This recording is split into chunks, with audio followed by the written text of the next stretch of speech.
Assalamualaikum warahmatullahi wabarakatuh. Eh, di sini kami dari kelompok 5 akan mempresentasikan analisis artikel jurnal yang berjudul Assessing the Effectiveness of Accounting Information System the Era of COVID-19 Pandemic, atau yang berarti menilai efektivitas sistem informasi akuntansi di era COVID-19. Jadi, perkenalkan dulu, nama saya Bratani Amidharma dengan NPM akhir 039. Perkenalkan, nama saya Nurlailia dengan NPM akhir 004.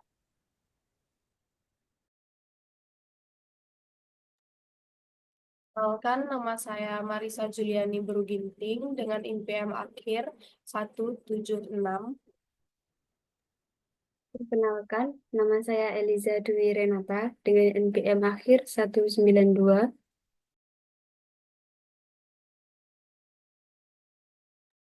Perkenalkan, nama saya Lailatul Puspitasari dengan NPM akhir 340.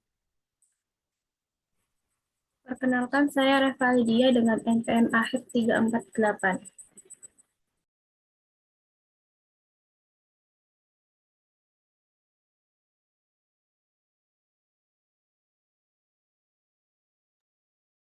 Nah, jadi pendahuluan dari artikel menilai efektivitas sistem informasi akuntansi di era pandemi COVID-19 yaitu membahas bagaimana kemajuan teknologi informasi telah membuat sistem akuntansi manual tidak lagi memadai untuk kebutuhan bisnis modern. Jadi kita mengikuti perkembangan zaman. Nah, organisasi itu bergantung kepada sistem informasi akuntansi atau bisa kita sebut dengan SIA yang digunakan untuk mendukung pengambilan keputusan dan mencapai tujuan strategis, baik itu tujuan organisasi maupun tujuan pribadi. Nah, selama pandemi COVID-19, bisnis menghadapi ketidakpastian yang lebih besar dan ketidakstabilan lingkungan. Nah, hal ini menjadikan SIA atau Sistem Informasi Akuntansi ini menjadi lebih efektif dan sangat penting. Nah, SIA sendiri atau Sistem Informasi Akuntansi membantu perusahaan dengan memberikan informasi keuangan yang tepat waktu dan akurat, mengurangi biaya operasional, meningkatkan produktivitas, dan mempertahankan keunggulan kompetitif. Nah, di Yordania sendiri itu ada beberapa perusahaan yang gagal memenuhi tenggat waktu pelaporan keuangan yang menyoroti pentingnya penerapan SIA yang efektif. Nah, penelitian dalam artikel ini tuh menunjukkan kurangnya riset empiris tentang efektivitas SIA atau sistem informasi akuntansi tersebut di Yordania. Jadi, terutama selama era COVID-19, untuk mengatasi hal ini, penelitian ini tuh menerapkan model keberhasilan Delon dan Maxlin yang mengukur efektivitas sistem melalui faktor-faktor seperti kualitas informasi, penggunaan sistem, dan kepuasan pengguna. Nah, penelitian ini bertujuan untuk mengevaluasi efektivitas SIA di kalangan perusahaan terdaftar di Yordania. Dengan menggunakan metode ini, mengisi kesenjangan penelitian yang penting. Jadi selama COVID-19 ini, SIA itu digunakan untuk melaporkan keuangan karena itu eh, lebih efektif. Next.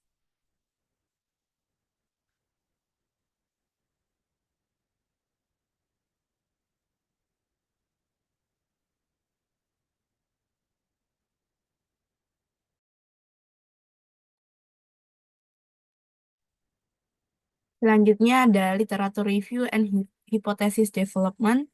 Yang pertama, literatur review.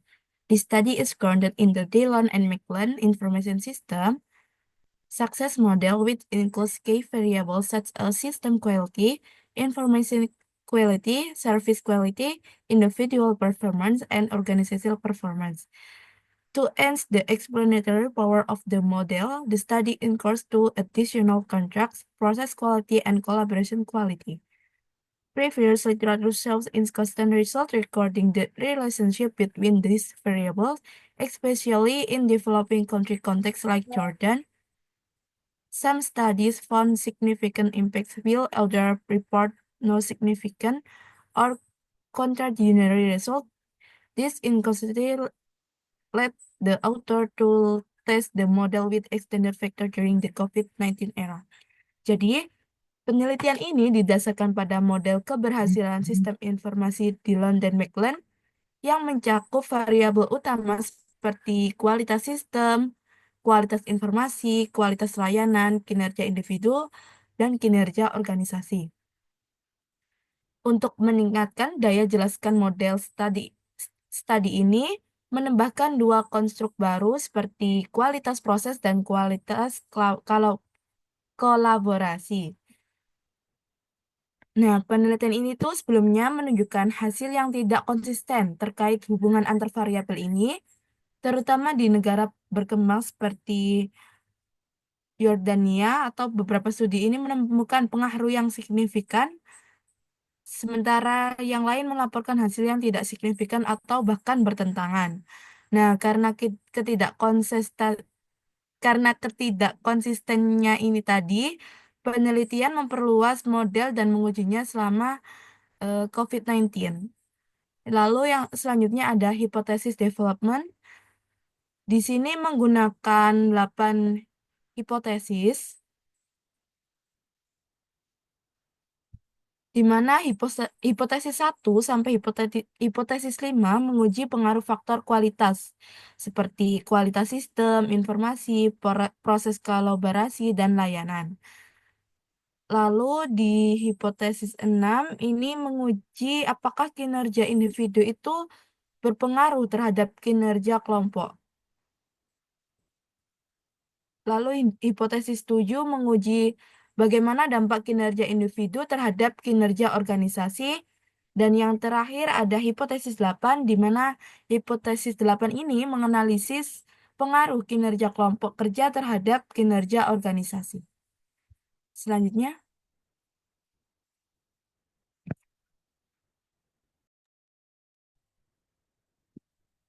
Yang selanjutnya yaitu tentang hipotesis-hipotesis tadi yang sudah dijelaskan oleh teman saya, akan dijelaskan lebih rinci lagi dari hipotesis 1 sampai 8. Yang pertama ada sistem quality atau peningkatan kualitas sistem. Di hipotesis 1 ini tuh kualitas informasi itu merupakan faktor yang sangat penting untuk keberhasilan, karena kan informasi ini memiliki peran penting juga dalam meningkatkan kinerja individu maupun organisasi.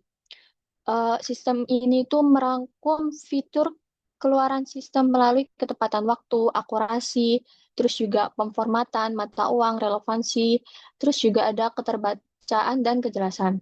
Dalam sebuah studi meta-analisis juga ditunjukkan bahwa pengaruh kualitas informasi pada kinerja individu memiliki hasil yang tidak kompatibel. Banyak penelitian sebelumnya yang juga telah mengkonfirmasi korelasi positif kualitas informasi dengan kinerja individu. Namun karena penelitian lain itu belum menemukan dampak positif dan signifikan dari sistem quality ini, maka dibuatlah hipotesis yang kedua, yaitu information quality atau peningkatan kualitas informasi. Kualitas dalam dimensi kualitas informasi ini itu juga menyangkut kualitas proses, yang menyangkut apakah suatu sistem mendukung proses bisnis organisasi yang membedakannya dengan kualitas sistem. Hal ini sering dievaluasi dalam fungsionalitas, fleksibilitas, ketertelusuran, tepat waktu, terus juga keandalan, portabilitas, kemampuan beradaptasi, akurasi, kemampuan penyesuaian, dan metrik-metrik lainnya. Salah satu masalah yang terkait dengan penerapan IS ini adalah bahwa sistem tidak kompatibel sama halnya dengan di hipotesis 1. Secara umum, hipotesis ini itu berpotensi bahwa investasi ISIS itu menawarkan peluang untuk meningkatkan efektivitas dan efisiensi proses bisnis dengan organisasi. Maka mereka menyimpulkan bahwa kualitas proses itu berhubungan positif dengan kinerja siswa. Dengan demikian, penelitian ini tuh menyoroti hubungan antara kualitas proses dan kinerja individu itu belum diselidiki secara langsung sebelumnya, terutama langsung di lingkungan AIS-nya. Akibatnya, hipotesis ketiga itu diterbitkan, yaitu proses quality, yaitu peningkatan kualitas proses kinerja individu. Dalam hipotesis yang ketiga ini perkembangan teknologi itu telah memungkinkan upaya kolaborasi yang menjadi lebih efisien dan lebih efektif. Kualitas kolaborasi ini juga dikenal sebagai fasilitas integrasi dan pertukaran pengetahuan yang lebih baik. Lalu juga pengambilan keputusan dan berbagi sumber daya. Selain itu, para ahli itu juga menanyakan bahwa kolaborasi semacam ini membutuhkan berbagai pengetahuan, transmisi informasi, dan juga membutuhkan komunikasi dan koordinasi yang lebih baik di antara pengguna dengan terkaitnya kemajuan teknologi baru-baru ini. Selain itu, para ahli juga menemukan pengaruh tidak langsung dari kualitas kolaborasi pada kinerja individu melalui penggunaan sistem dan kepuasan pengguna.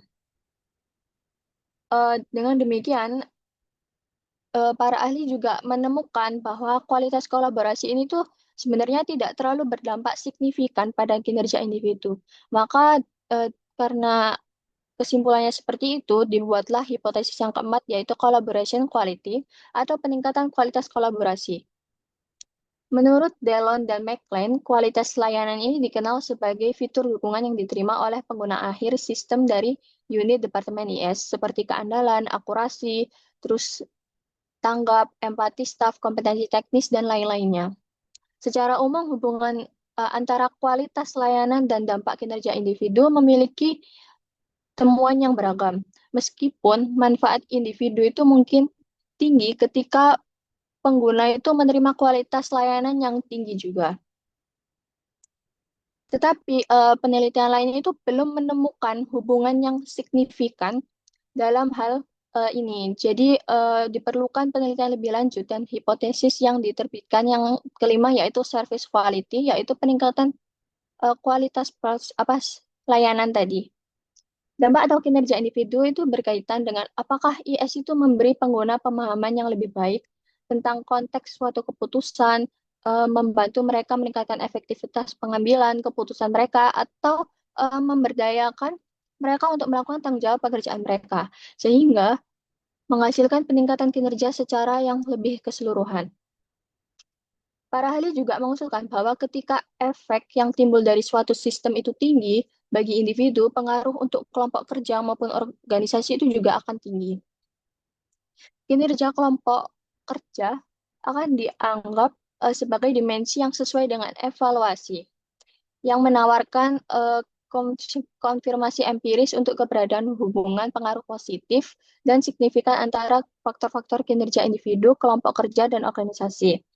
Oleh karena itu, dibentuknya hipotesis yang ke-6, ke-7, dan ke-8, yaitu yang ke-6 individual performance, yang ke-7 work group performance, yang ke-8 organization performance.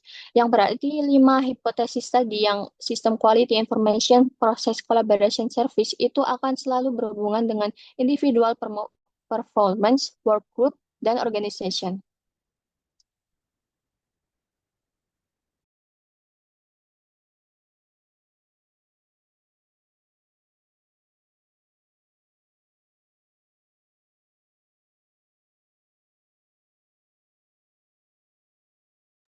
Selanjutnya akan dijelaskan oleh teman saya.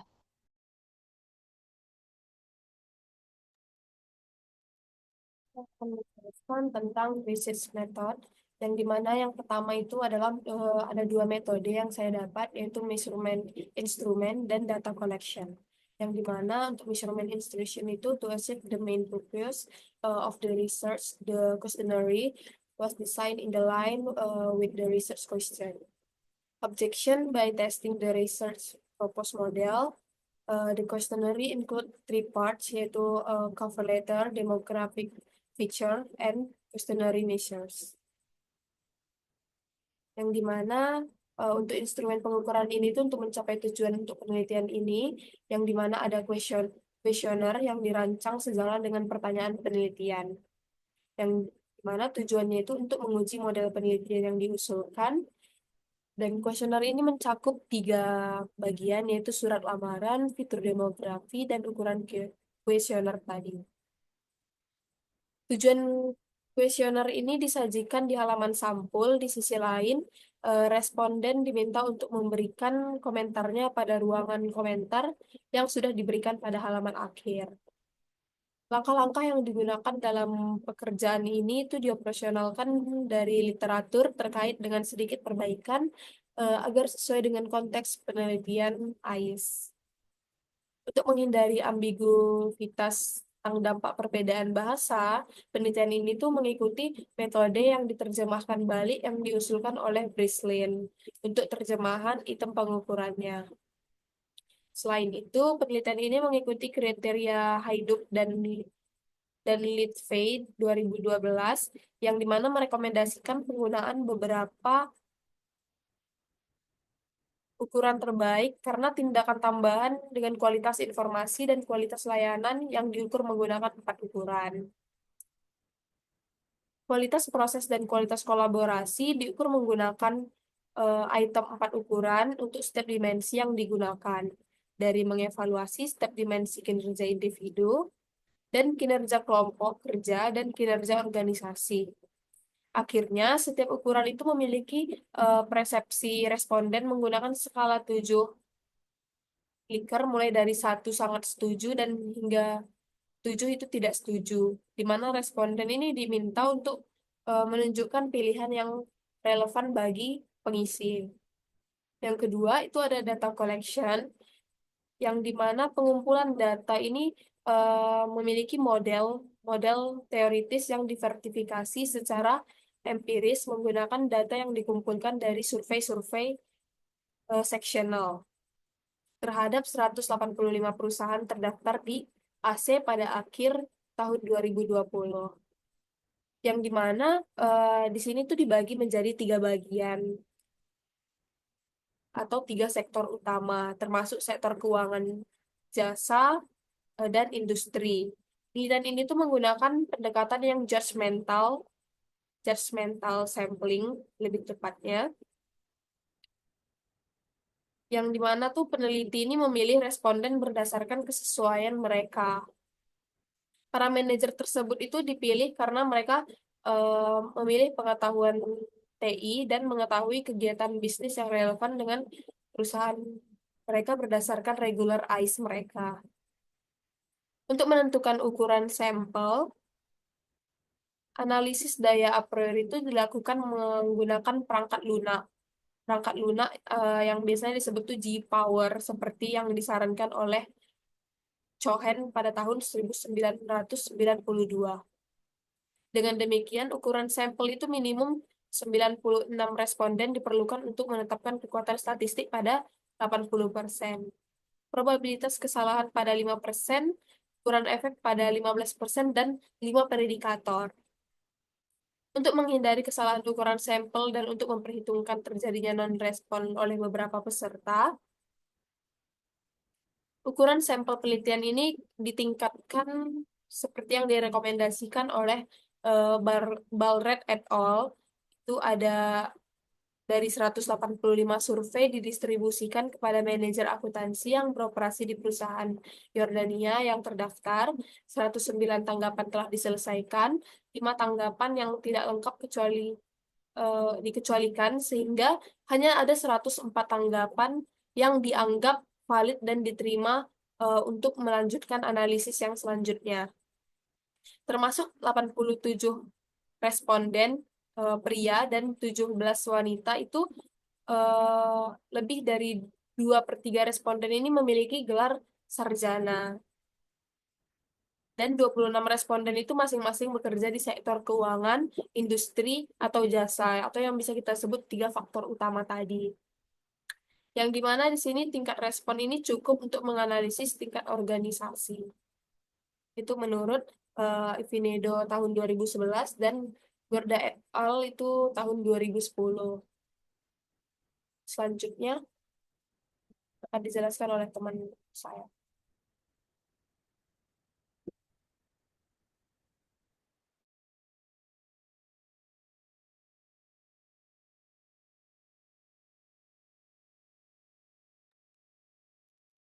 Selanjutnya ada result and discussion. Yang pertama ada key findings, di mana pada penelitian ini menemukan bahwa kualitas informasi, kualitas proses, dan kualitas layanan berpengaruh positif secara signifikan terhadap kinerja individu. Selanjutnya, karena kinerja individu memberikan pengaruh yang kuat terhadap kinerja kelompok, kerja, dan organisasi.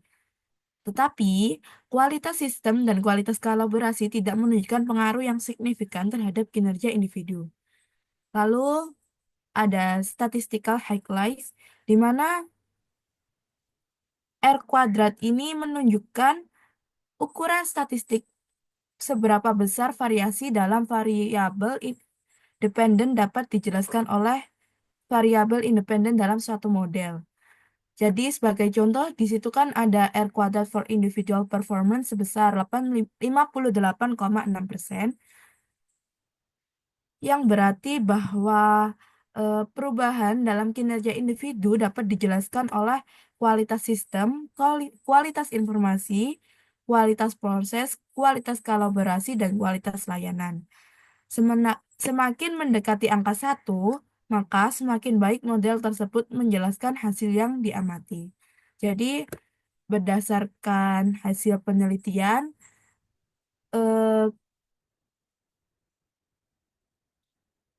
kualitas yang paling mendekati angka 1 yaitu yang organizational performance yang terakhir, yaitu sebesar 68,7%. Next.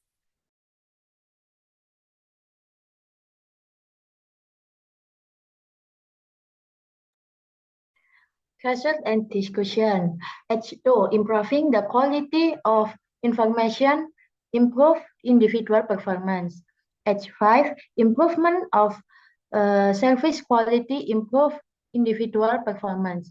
The empirical findings that have been predicted previously show that individual or someone performance is significantly and positively influenced by the quality of information and service quality, is that the H2 and H5 hypothesis can be accepted. Nah, di sini kita bisa melihat bagaimana kualitas informasi dan layanan dapat mempengaruhi kinerja individu. Nah, hipotesis H2 dan H5 itu menunjukkan bahwa ketika informasi yang diterima itu lebih akurat dan layanan yang diberikan lebih baik. Nah, individu cenderung bekerja lebih efektif dan produktif. Hasil penelitian ini itu membuktikan bahwa pengaruh tersebut nyata dan signifikan, sehingga kedua hipotesis ini dinyatakan diterima. Hal ini menegaskan pentingnya organisasi untuk menjaga kualitas informasi dan layanan guna mendukung kinerja pegawainya. Next.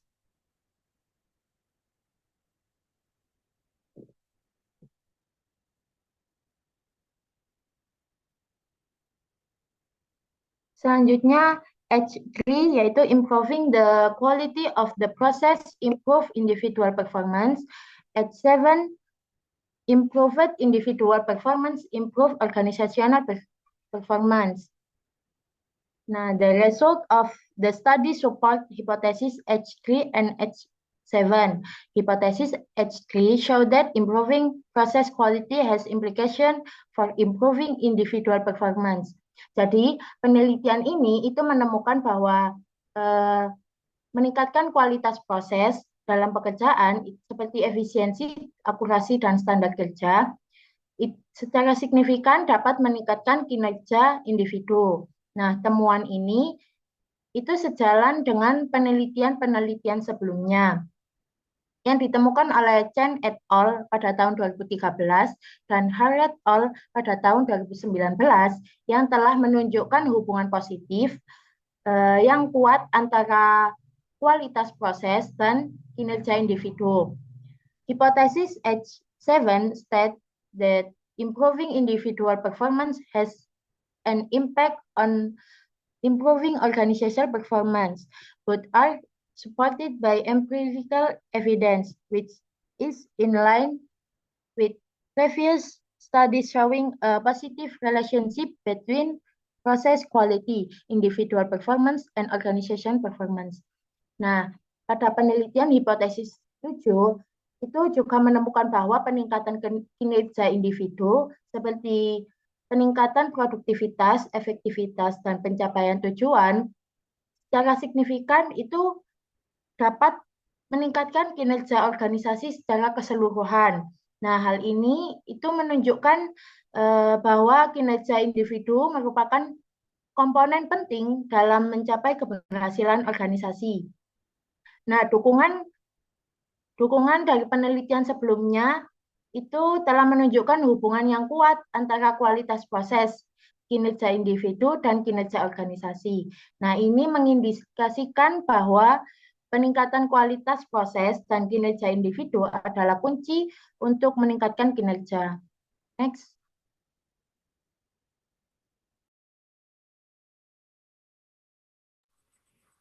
As for HI6, the empirical result reveal a significant associations between the individual performance and the work group performance. Thus, when I see individuals in the organization to improve their productivity and decision-making process, their work until will benefit likewise. Associated with the previous discussed for hypothesis HI6, the statistical results provide strong evidence about the role of the individual performance and the organizational performance, and hence hypothesis HI8 was accepted. Jadi, hasil penelitian menunjukkan bahwa terdapat hubungan yang signifikan antara kinerja individu dan kinerja kelompok kerja H6, serta antara kinerja individu dan kinerja organisasi H8. Hal ini membuktikan bahwa ketika sistem informasi akuntansi mampu mendukung produktivitas dan proses pengambilan keputusan individu dalam organisasi, maka tidak hanya kinerja individu yang meningkat, tetapi juga memberikan dampak positif terhadap kinerja unit mereka dan organisasi secara keseluruhan. Temuan ini diperkuat oleh analisis statistik yang menunjukkan bahwa kontribusi kinerja individu terhadap kinerja kelompok kerja mencapai 65,3%, dan bersama dengan kinerja kelompok kerja memberikan kontribusi sebesar 68,7% terhadap kinerja organisasi.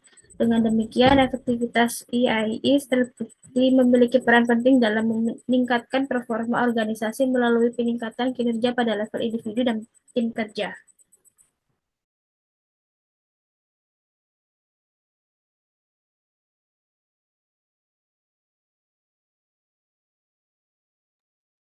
Selanjutnya yaitu conclusion atau kesimpulan dari seluruh artikel tersebut, yaitu efektivitas AI sangat penting, namun masih sedikit penelitian yang menilai efektivitasnya.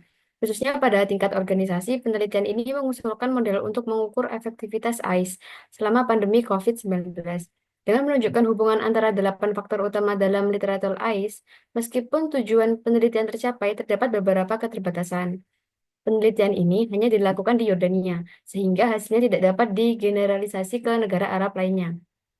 Selain itu, sampel yang digunakan kecil dan berbasis kuantitatif, sehingga penelitian mendatang dapat menggunakan metode kualitatif untuk pemahaman yang lebih mendalam. Penelitian ini juga menambahkan faktor kinerja kelompok kerja sebagai faktor penting dalam metode penelitian dan mendorong studi lebih lanjut untuk mengeksplorasi faktor-faktor kesuksesan baru dan peran faktor mediasi atau modernisasi. Nah, saran dari kelompok kami dari artikel tersebut yaitu untuk memperkuat penelitian ini dan memperluas implikasinya, penelitian mendatang sebaiknya mempertimbangkan untuk memasukkan variabel kontekstual tambahan yang dapat mempengaruhi efektivitas sistem informasi akuntansi atau SIA. Variabel-variabel ini dapat mencakup budaya organisasi, gaya kepemimpinan, literasi TI karyawan, dan kesiapan infrastruktur teknologi, yang mungkin memainkan peran penting dalam memodernisasi dampak SIA terdapat kinerja individu, kelompok kerja, dan organisasi. Meneliti variabel-variabel ini akan memberikan pemahaman yang lebih holistik tentang efektivitas SIA, terutama dalam lingkungan yang penuh gejolak seperti yang dialami selama pandemi COVID-19. Selain itu, meskipun penelitian ini menggunakan pendekatan kuantitatif dengan kuesioner terstruktur, mengintegrasikan metode kualitatif seperti wawancara atau diskusi kelompok fokus dapat memberikan wawasan yang lebih kaya tentang persepsi, tantangan, dan pengalaman praktik pengguna SIA. Nah, penggunaan metode campuran ini dapat mengungkapkan perspektif yang lebih mendalam yang mungkin diabaikan oleh data kuantitatif saja. Selain itu, memperluas penelitian di luar konteks Jordania untuk mencakup studi perbandingan dengan negara berkembang atau bahkan negara maju akan meningkatkan validitas eksternal dan generalisasi temuan. Analisis lintas negara seperti itu dapat menyoroti bagaimana perbedaan lingkungan regulasi, kondisi ekonomi, dan tingkat kematangan digital membentuk efektivitas penerapan SIA.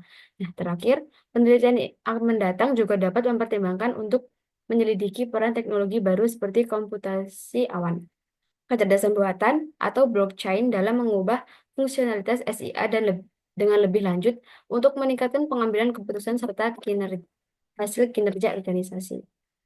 Sekian presentasi dari kelompok kami. Apabila ada salah kata, mohon dimaafkan. Wassalamualaikum warahmatullahi wabarakatuh.